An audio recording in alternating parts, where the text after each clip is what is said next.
A lo largo de la historia, la Fórmula 1 siempre se ha caracterizado por ser un deporte lleno de adrenalina y velocidad, pero sobre todo de riesgo.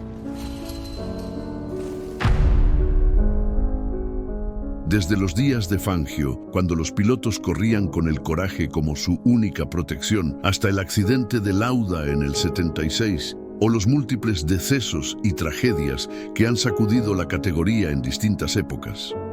Actualmente, la Fórmula 1 cuenta con un nivel de seguridad capaz de minimizar riesgos y evitar tragedias. Sin embargo, hubo un día, uno que aún pesa sobre la memoria de este deporte, en el que todo eso se puso a prueba. Un día que no solo se detuvo la carrera, sino que detuvo al mundo entero. Lo que debía ser una carrera más en el calendario se convirtió en uno de los eventos más trágicos jamás vistos en la Fórmula 1. Y en medio de la tensión, un nombre, una curva y un instante congelado en el tiempo cambiaron todo para siempre.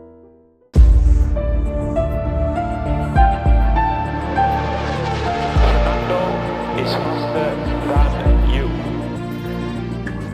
Okay, Lewis, close that gap as much as you can. It's hammer time. No es el campeón del mundo. Nadie en la historia del automovilismo había hecho tanto. Oh, Checo is a legend. Absolute animal.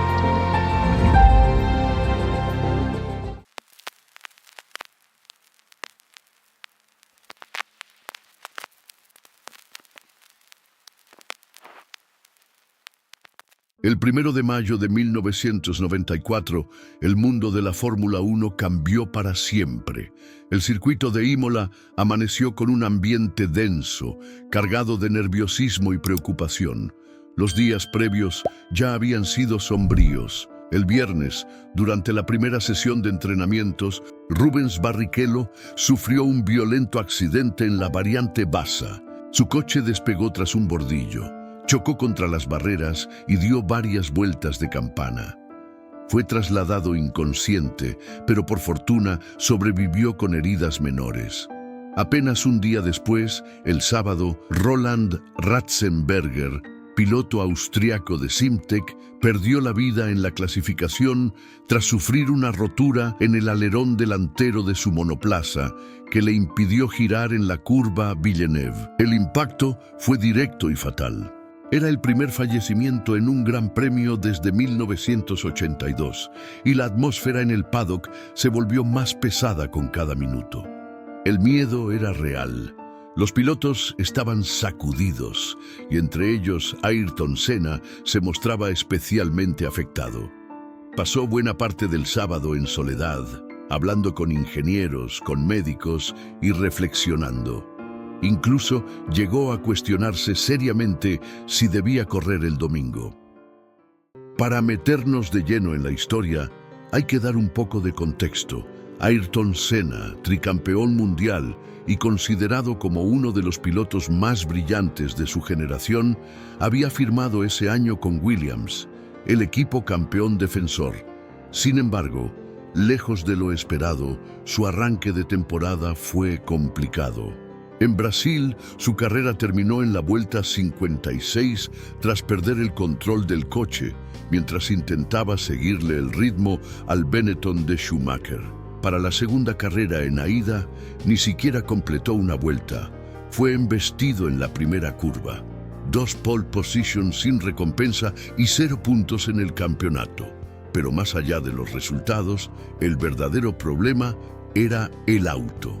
El monoplaza de Williams había sido diseñado bajo la dependencia de ayudas electrónicas que fueron prohibidas para 1994. Y sin ellas, el auto se comportaba de forma errática e impredecible. Ayrton luchaba con un coche inestable, con una dirección nerviosa y un equilibrio aerodinámico que no le ofrecía confianza. Para un piloto tan sensible como él, esa falta de armonía entre hombre y máquina lo desgastaba profundamente. A esto se sumaban rumores que recorrían el paddock.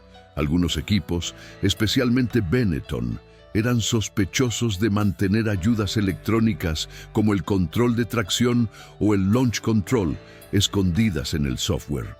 Senna había señalado sonidos inusuales en el coche de Schumacher y la sensación de desigualdad técnica lo inquietaba. Todo esto lo cargaba sobre los hombros cuando llegó a Imola, pero como siempre estaba decidido a ganar, no solo por el campeonato, sino para recuperar el control, para afirmar su lugar y quizás también para traer algo de luz en un fin de semana que ya se había teñido de tragedia.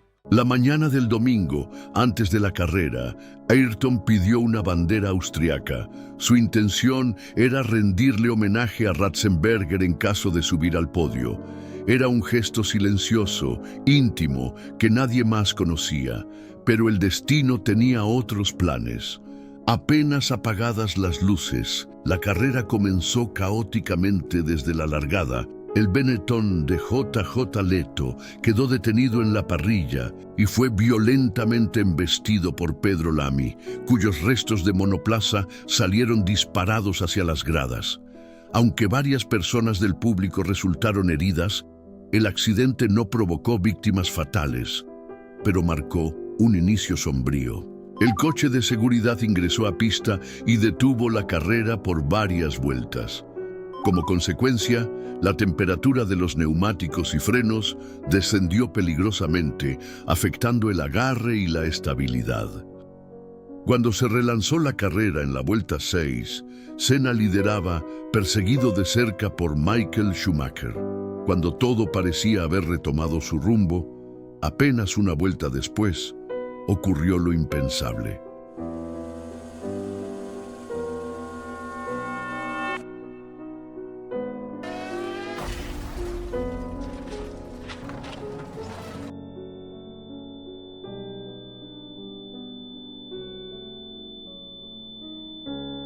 En la curva de Tamburello, una de las más rápidas del calendario, el Williams de Ayrton Senna se desvió bruscamente hacia la derecha y salió casi en línea recta contra el muro de hormigón a más de 200 kilómetros por hora.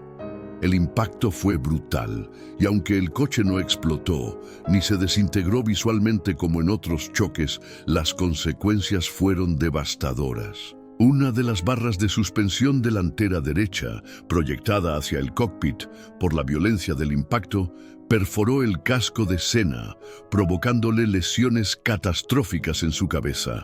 Los servicios médicos llegaron en segundos. Sid Watkins, el jefe médico de la Fórmula 1 y amigo personal de Senna, fue uno de los primeros en asistirlo. Ayrton fue encontrado inconsciente, con el cuerpo aún atado al asiento y la cabeza ladeada en un ángulo inquietante. La televisión transmitía la escena en vivo, pero las cámaras pronto cambiaron de plano. El ambiente en el circuito era de un silencio que helaba la piel. Ni los motores ni el público hacían ruido. Nadie quería aceptar lo que acababa de pasar. Senna fue trasladado en helicóptero al Hospital Maggiore de Bolonia. Durante horas se mantuvo la esperanza, aunque en el fondo muchos sabían que el daño era irreversible. Oficialmente, su fallecimiento fue confirmado a las 18:40, pero estudios posteriores determinaron que probablemente había muerto en el mismo instante del impacto. And today we've lost, arguably, the greatest talent of his generation. After a high-speed crash at Tamburello, Ayrton Senna is dead.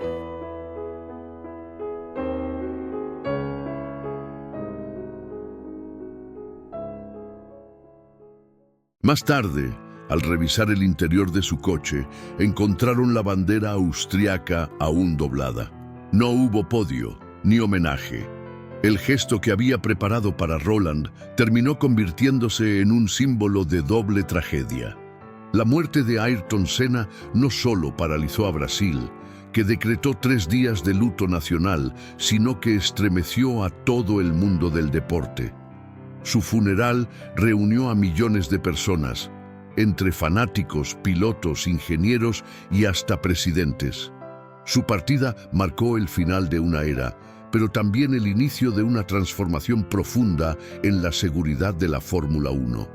Porque Ayrton, sin quererlo, se convirtió en el punto de quiebre más doloroso en la historia moderna de la Fórmula 1. Su muerte obligó al deporte a mirarse al espejo y transformar radicalmente su enfoque sobre la seguridad. Lo de Ayrton Senna fue más que un accidente. Fue el momento en que el mundo del automovilismo comprendió de forma brutal que incluso los más grandes no son invencibles, que la pasión, por inmensa que sea, no puede ir por encima de la vida.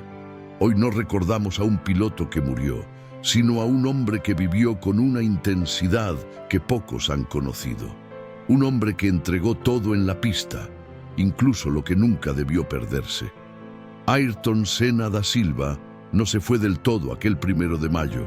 Su esencia sigue viva, flotando en la brisa que cruza Tamburello, donde el silencio habla más que cualquier motor. E eu realmente sou privilegiado, eu sempre tive uma vida muito boa. Mas tudo isso que eu consegui foi através de dedicação, perseverança e muito desejo de atingir os meus objetivos, muito desejo de vitória, vitória na vida, não vitória como piloto.